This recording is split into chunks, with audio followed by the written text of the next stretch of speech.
నువ్వు శ్రమల్లో ఉన్నావా? వెతుకో. నీ దగ్గరికి వచ్చి నీ కన్నీళ్లు తుడవకపోతే అప్పుడు అడగండి. ఆమెన్. నువ్వు శ్రమల్లో ఉన్నావా? నీ ఎతుకు. ఎందుకు కొంతమంది జీవితంలో ఏమాత్రం ఎదుగుదల లేకుండా పోవడానికి కారణం అసలు దేవుణ్ణి వెతికే అనుభవంలో లేరు గనుక. పూర్ణ హృదయంతో పూర్ణాత్మతో దేవుణ్ణి వెతుకుట్లేదు. శ్రమ వచ్చినప్పుడు ఆయన దగ్గరికి రావట్లేదు. ఎక్కడికెక్కడికో పరిగిస్తున్నారు. అప్పుల దగ్గరికి, పోలీస్ స్టేషన్లకి, రౌడీల దగ్గరికి, ఎక్కడెక్కడికో పరిగిస్తున్నారు, కానీ దేవుడి దగ్గరికి రావట్లేదు. నువ్వు దేవుని దగ్గరికి వస్తే నిశ్చయముగా ఆయన నీకు ప్రత్యక్షమవుతాడని వాక్యం తేడా తెల్లగా చెప్తుంది.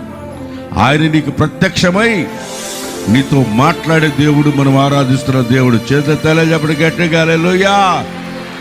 చేతులుండి చాపలేని వాడు కాదు, కళ్ళుండి చూడలేని వాడు కాదు, కాళ్ళుండి నడవలేని వాడు కాదు. నువ్వు మొరపెడితే నీ దగ్గరికి వచ్చి నీ గుండెల్లో ఉన్న బాధను తీసివేసి కన్నీటిని నాట్యంగా మార్చగలిగిన సమర్థుడు, శక్తి కలిగిన దేవుడు, మనం ఆరాధిస్తున్న దేవుడు. ఆమేన్. నువ్వు ఆయన్ని వెతుకుతున్నావు గనుక, ఆయన పూర్ణ హృదయంతో ఆయన మీద ఆధారపడ్డావు గనుక, ఆయన్ని నమ్ముకొని ఉన్నావు గనుక, ఆయన్ని వెతుకుతున్నావు గనుక నీకు నెమ్మదిని.